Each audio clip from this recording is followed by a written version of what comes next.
Seguro vamos a tener más novedades respecto a todas las conmemoraciones de Malvinas. Enseguida te vamos a estar contando más detalles, pero acá ponemos el freno de mano y le damos la bienvenida a Nicolás Fernández, licenciado, que es secretario general de APUAP, que ya lo tenemos en línea. ¿Cómo está, Nicolás? Buenos días, Carla Alfonso lo saluda. ¿Qué tal? ¿Cómo le va? Buen día. Nosotros no nos queremos alejar mucho más del tema paritarias y también adentrarnos en la problemática de los distintos sectores, de los distintos gremios. Por eso abrimos esta semana hablando de APUAP y de todas las novedades que conlleva justamente hablar de este gremio que nuclea a los profesionales del sector público. Preguntarle cómo arrancan o cómo finalizan, mejor dicho, este marzo y ya de cara a lo que es las mesas de paritarias. Bueno, preocupados por la situación general por la que atraviesa el país y nuestra provincia particularmente, y dentro de nuestra provincia lo que respecta a los profesionales de la administración pública. Decimos preocupados porque bueno, no estamos teniendo las respuestas por parte de el Ministerio de Salud en primer lugar, el Ministerio de Hacienda, con quien estamos tratando de iniciar conversaciones, para que puedan formalizar el llamado de una nueva convocatoria a paritarias. Está cerrando el tercer mes del año, el primer trimestre, que arroja números preocupantes para la realidad de salarios y condiciones de trabajo de los profesionales de la administración pública, y no hemos hasta la fecha podido lograr que el Ejecutivo formalice las convocatorias paritarias. No ha habido una expresión por parte del ministro de Gobierno la semana pasada, pero hasta la fecha no se ha formalizado la convocatoria. Tenemos los números que ha arrojado la coparticipación de los primeros meses del año, que son números muy buenos para el Ejecutivo, que ha aumentado la coparticipación en un 102% en relación a los primeros 2 meses del año 2024, esto es enero y febrero. Ha mejorado la recaudación provincial por los recursos propios que ingresan a través de la Dirección Provincial de Renta, que es el esfuerzo que hacemos los jujeños y jujeñas por cumplir con nuestras obligaciones. Y esto no ha tenido un reflejo en lo que ha sido la discusión paritaria, la discusión salarial. No se ha modificado sustancialmente el ingreso del salario de los trabajadores profesionales y de la administración pública en general, y esto lo que hace, por supuesto, es contraer la economía de la provincia. El salario de los estatales tiene un impacto muy fuerte sobre la economía regional en una provincia que tiene más de 95.000 empleados estatales. Obviamente, cuando esto no tiene un tratamiento correcto, repercute en toda la cadena de la economía jujeña. Así que preocupados desde ese punto de vista, con algunas complejidades principalmente en el Ministerio de Salud, donde no estamos teniendo hace mucho tiempo respuestas a las demandas, a las necesidades y a las problemáticas de los profesionales del equipo de salud, y a la que se ha sumado también ahora con mucha preocupación la situación en el Ministerio de Desarrollo Humano, donde venimos con un pedido desde hace 8 meses que no está siendo bien canalizado por las autoridades. ¿Qué tal, Fernández? Hugo Krasno Broda lo saluda. ¿Cómo le va? ¿Qué tal? Buen día, ¿cómo te va? Usted hablaba de las declaraciones de la semana pasada de Normando Álvarez García, en donde nos confirmaba justamente en este programa de que los primeros días de agosto iba a convocar a paritarias y que la propuesta salarial del gobierno sería superior al 3%, que fue el índice de inflación 2,98 que hubo el mes pasado en Jujuy. La pregunta es, ¿ustedes aceptarían ese índice o van por más?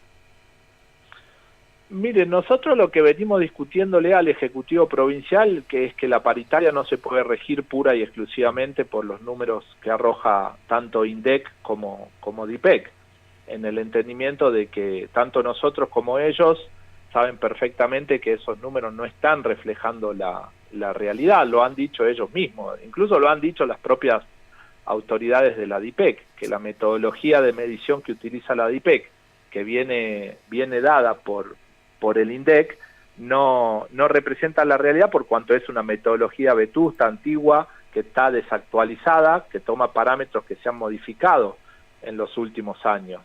Nosotros venimos haciendo esa observación desde hace mucho. Creemos que la medición más correcta o que representa un poco más la realidad que viven los argentinos y los jujeños y jujeñas en particular es la que arroja la Junta Interna de ATE, que ha dado otros valores, otros números. Incluso la propia agencia de medición, la propia institución de medición de estos valores de la provincia de Buenos Aires ha advertido que los números del INDEC no son correctos y que en la provincia de Buenos Aires esos números arrojan un 16% más. Pasa algo similar en la provincia de Jujuy, con un impacto mayor, siendo que nuestra provincia tiene mucho más impactos del transporte, por ser una provincia alejada de los puertos. Pero entendemos que no puede tomarse solo ese parámetro, ¿no? La carne ha subido 15% en 2 meses, un 100% de aumento del impuesto inmobiliario en la provincia. Hay otros parámetros que se debería tener en cuenta para tener una mirada mucho más objetiva y que represente un poco más la realidad que vivimos los trabajadores y trabajadoras y nuestras familias. Por un lado eso, tener números que reflejen un poco más la realidad. Y en segundo lugar, que esos números, la paritaria tiene que reflejarse o tiene que ser en función también de los ingresos que está teniendo la provincia. La provincia está teniendo ingresos extraordinarios en los últimos 6, 7 años. El presupuesto del año pasado superó el billón de pesos en la provincia. Superó casi 3 veces lo que tenía presupuestado. Este año no ha empezado mal la coparticipación, siendo que estos primeros meses siempre son los más bajos y luego lo que es junio, julio son los meses más altos, mayo, junio, julio, los meses más altos de coparticipación. Sin embargo, en estos 2 primeros meses del año la coparticipación ha crecido un 102% en relación a los mismos meses del año pasado, 244.755 millones de pesos ha recibido la provincia, y sin embargo la paritaria general ha sido un 10%, es decir, se aumentó la copa en un 102% y los salarios aumentaron solo el 10%. ¿Y cuánto van a, Fernández, perdón, y que en este contexto, que obviamente coincidimos, cuánto van a pedir? Obviamente no va a haber un aumento del 100%, eso ustedes lo tienen claro, por más que sea justo y todo. Digo, dentro de lo posible, ¿cuál sería el pedido del gremio? 5, 15, 25. No, si uno toma lo posible, tendría que haber una recomposición que acompañe los ingresos de la provincia. O sea, si la provincia tiene un aumento de la coparticipación del 102%, ¿por qué los salarios aumentan solo el 10%? Alguien tiene que explicar esto. Nosotros cuando pedimos explicación de estos temas, primero cuando decimos, bueno, hay plata para pagar salarios mucho mejores en la provincia, la primera respuesta que se nos da desde el Ejecutivo es que la provincia utiliza el 95% de la coparticipación en salarios. Esas son las declaraciones que siempre escuchamos desde el Ejecutivo. 95% de la coparticipación va para salarios. Si la copa aumentó 102% en los últimos 2 meses, ¿por qué el salario, que supuestamente ocupa el 95% de la coparticipación, aumentó solo el 10%? Es un desfasaje enorme, no tiene casi ni la más mínima relación de una cosa con la otra. Ahora, después nos dicen, no, ustedes no se puede aumentar en la misma proporción que aumenta la coparticipación. ¿Por qué? Porque no toda la coparticipación va para salarios, solo el 55%. Bueno, defínanse, porque en una paritaria nos dicen que se utiliza la copa un 95% para salario, y en la siguiente nos dicen que no se puede hacer ese aumento salarial en función de los aumentos de la coparticipación, porque de la coparticipación también se saca para obra pública, para el pago de las deudas, etcétera, etcétera. Bueno, hay que ponerse de acuerdo. El discurso no se puede ir modificando en función de las necesidades del Ejecutivo. La realidad, lo que muestra, si uno analiza la cuenta de inversión, el informe de la cuenta de inversión del año 2024, es que solamente de todos los ingresos que tuvo la provincia, solamente el 55,7% fue para salarios. Repito, el 55,7% solamente fue para salarios. Ahora, el resto del 44,3% de todos los ingresos que tuvo la provincia, casi la mitad, ¿dónde fue a parar? ¿Dónde se destina? Si cada vez tenemos mayores dificultades para acceder a una salud pública oportuna y de calidad, si cada vez tenemos más dificultades para que el Estado garantice la educación de todos nuestros niños, las escuelas se caen a pedazos, los hospitales con problemas de infraestructura, faltan medicamentos, no tenemos recurso humano profesional adecuado, o de la cantidad y la calidad que necesitamos para garantizar ese derecho fundamental como es el acceso a la salud. Bueno, creo que el Ejecutivo tiene que responder todas estas preguntas para poder tener una gestión transparente. Nosotros sabemos que en el mes de febrero y marzo hubo vencimientos de la deuda. Bueno, ¿cuánto es lo que adeuda la provincia? ¿Cuánto le cuesta al pueblo jujeño pagar la fiesta de préstamos que hubo durante el gobierno de Gerardo Morales, que tomó préstamos en dólares donde pudo, para Cauchari, para el Tren Solar, para Canava, para Girsu, tomó un sinnúmero de préstamos, todos en dólares, con un dólar a 250, cuando ahora lo tienen que pagar a 1.340. Bueno, ¿cuánto le cuesta al pueblo jujeño? ¿Cuáles son? Nosotros lo sabemos, el pueblo jujeño sabe todos los sacrificios que está haciendo, pero es para pagar esa fiesta de préstamos que hubo hace 4 años atrás. Bueno, ¿cuánto más va a tener que sufrir el pueblo jujeño para terminar de pagar todos esos créditos que se ha tomado de manera absolutamente irresponsable? Secretario. ¿Cómo puede ser que la coparticipación haya crecido en estos 2 meses de esa forma, que haya crecido la recaudación provincial y se haya otorgado una paritaria general del 10%? Es abismal la diferencia. Teniendo en cuenta todos estos detalles, secretario, preguntarle si resolvieron actividades de difusión, de protestas, medidas de fuerza para los próximos días. Bien lo decía al principio, no es solamente una problemática que afecta a algunos sectores en particular, a esto le tenemos que sumar ahora a los profesionales del Ministerio de Desarrollo Humano. Estuvieron con asambleas en el interior de la provincia. Preguntarle si se prevé medidas de fuerza para estas semanas o para las próximas. En esta semana estamos seguramente convocando a asamblea para analizar si hay o no convocatoria oficial a paritaria. Hay una necesidad urgente de que se convoque, de que se reabra la paritaria, poder discutir así salarios y condiciones de trabajo. Tenemos prevista también una actividad el día jueves que ha resuelto por unanimidad la asamblea de profesionales del Ministerio de Desarrollo Humano, donde hay un pedido concreto para abordar la problemática que están sufriendo los profesionales en ese ministerio, y estamos recorriendo las reparticiones, intentando conocer cuál es la situación, cuál es la realidad diaria de los trabajadores profesionales para poder tomar definiciones al respecto. Lo que nosotros esperamos es que haya una convocatoria urgente del Ejecutivo Provincial, de que puedan dar respuesta a las demandas que venimos planteando. Hemos hecho una presentación, la hemos hecho de manera verbal, pero la vamos a hacer también formalmente. Tenemos nosotros algunas apreciaciones para hacer en cuanto al anuncio que ha hecho el gobernador de la provincia para el pase a planta permanente, para abordar criterios que tengan que ver con la crisis de recurso humano profesional por la que atraviesa la provincia desde hace décadas, y esa puede ser una buena herramienta para tener un abordaje serio, responsable, con una mirada integral de la crisis. Pero bueno, no estamos teniendo por parte del Ejecutivo Provincial atención a los reclamos, mucho menos desde el Ministerio de Salud, que no acusa recibo, que no convoca a reuniones. Y bueno, estas situaciones todas van generando un clima de malestar que va creciendo en el sector y que seguramente va a ser tratado en asamblea. La última por mi parte, por lo menos para que la gente tenga una idea de lo que estamos hablando, ¿cuál es el salario mínimo y el máximo de la gente que a usted representa? ¿En cuánto están hoy?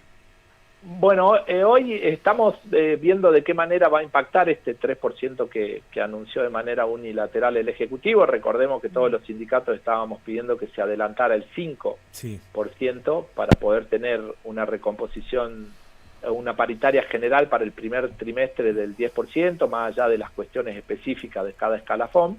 Esto no se tomó, se adelantó solo el 3%, estamos viendo cómo va a impactar eso. Hoy, sin el 3, un trabajador profesional de la categoría más baja de nuestro escalafón digo bien, arranca con un salario de 900.000 pesos aproximadamente.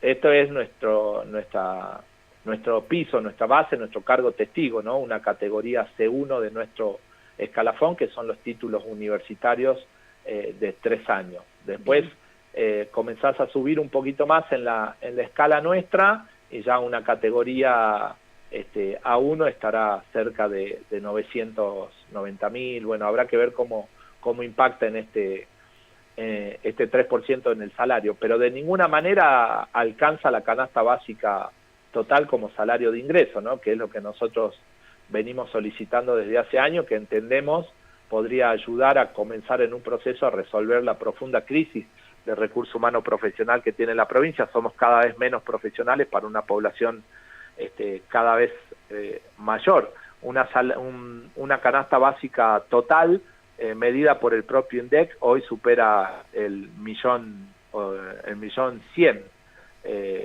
Si la mide la que está medida por la Junta Interna de ATE, supera el 1.400.000. Nosotros pretendemos que el salario de ingreso de un trabajador profesional, para que pueda tener cubiertas sus necesidades básicas, sea igual a la canasta básica total. Eso no sucede y un poco explica la situación de crisis que hay en el sector, porque las principales causas de la crisis de recurso humano profesional que se presenta con particular agudeza en el área de salud son los salarios y las pésimas condiciones laborales a los que están expuestos. Nicolás, preguntarte si están haciendo acompañamiento también a aquellos que dieron justamente activamente su aporte y que hoy como jubilados los atraviesa otra realidad, entendiendo de que los distintos gremios, en este caso preguntarte desde APUAP, ¿cómo es el acompañamiento hacia el sector de los jubilados? Desde ya, por supuesto, nosotros estamos acompañando el reclamo de los jubilados, lo hacemos con nuestras posibilidades aquí en la provincia y también lo hacemos a través de nuestra federación, de FECINTRAS, que hemos participado nacionalmente de todas las convocatorias que se han realizado los días miércoles y acompañando el reclamo, ¿no? No hay país que pueda ser un país justo si se trata de esa manera a quienes han dejado una vida trabajando, ¿no? Es una injusticia enorme el trato que se le da a los jubilados en este país. Este gobierno, el gobierno nacional, es un gobierno que hablaba de terminar con los privilegios de la casta cuando hacía campaña, y hoy estamos viendo una realidad totalmente distinta, ¿no? La casta goza de buena salud en el país y los únicos que se ajustan son los salarios de los trabajadores, el salario, la miseria de salario que cobran los jubilados, y bueno, tenemos una realidad que el esfuerzo lo están haciendo los mismos de siempre, ¿no? Así es. Se beneficia a los sectores más enriquecidos y se vulneran y se violentan los derechos de los sectores más empobrecidos en nuestro país. Y esto, por supuesto, que preocupa sobremanera. Se está discutiendo un nuevo endeudamiento del país. Esto es preocupante, si bien es un gobierno que ha logrado, entre comillas, controlar la inflación, por lo menos en los términos que los mide la INDEC y las instituciones provinciales, pero hay una materia pendiente en lo micro de la economía, en la economía diaria de los argentinos y argentinas, y particularmente en la de los jubilados, ¿no? Uno lo sufre en carne propia. Mis padres son jubilado docente, jubilado estatal, y la verdad que es angustiante todos los meses tener que resolver algunas cuestiones que no están pudiendo resolver con la escasa o con el escaso salario que les paga el ANSES, ¿no? Es preocupante la situación de los jubilados, y la verdad que hay que acompañarlos, hay que seguir exigiendo una jubilación digna para ellos, y también pensando que en algún momento vamos a ser los propios trabajadores activos los que vamos a estar jubilados, ¿no? Por eso nosotros venimos insistiendo mucho en los municipios para que adhieran a la ley de blanqueo. De lo contrario, si esto no se hace, es condenar a los trabajadores profesionales a la miseria. Tenemos muchos trabajadores que se han jubilado profesionales después de dejar 20, 30 años en la administración pública que se han ido a cobrar la mínima, que han empezado a cobrar la mínima de jubilación.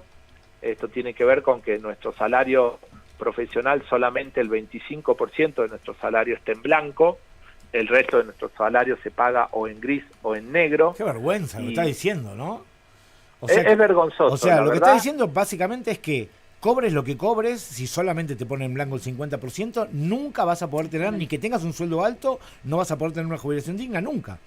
No porque no se cumplen con los compromisos, con las obligaciones que tiene que cumplir el empleador. Una vergüenza. Y esto se agrava en los municipios que no están adheridos a la ley de blanqueo.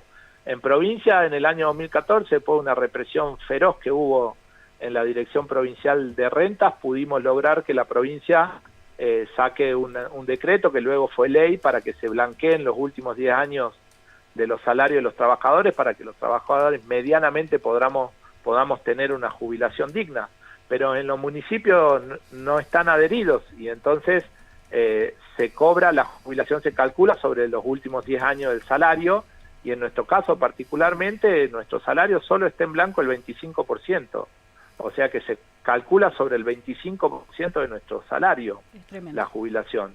Nosotros tenemos muchos casos en municipios que se han jubilado, que tenían un sueldo que superaba, como activos, superaba la canasta básica total, pero como pasivos pasaron a cobrar la mínima, que son 360.000 pesos, porque se calculó el salario solamente sobre el 25% de lo que cobraban, que es lo único que está en blanco.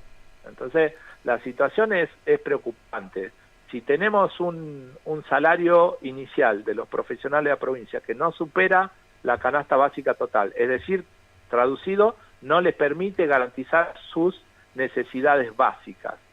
Si además de eso, durante toda su historia laboral, va a cobrar solamente el 25% de su salario en blanco, es condenarlo a que cuando se jubile después de 25 o 30 años de actividad, de sostener las políticas públicas que se aplican a través del trabajo de un profesional, cuando se jubile se va a jubilar con la mínima. ¿Qué profesional va a querer venir a trabajar a la provincia en esas condiciones? Esto explica en parte por qué cuando comenzó el gobierno de Gerardo Morales en el año 2016, había 5.600 profesionales en una masa de trabajadores estatales de 85.000, y hoy, 8 años después, tenemos una masa de trabajadores estatales de 95.000, y de ellos son solamente 4.800 profesionales. Perdimos 800 profesionales.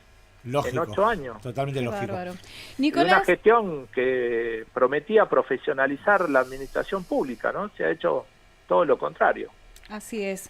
Nosotros le agradecemos por la comunicación. Seguro vamos a tener la posibilidad de dialogar más adelante y vamos a estar atentos a todas las novedades, todas las medidas de fuerza y también la visibilización, las actividades que puedan llegar a poner en agenda, no solo para esta semana, sino para los días venideros. Desde ya los micrófonos de Minuto a Minuto van a quedar a disposición de ustedes.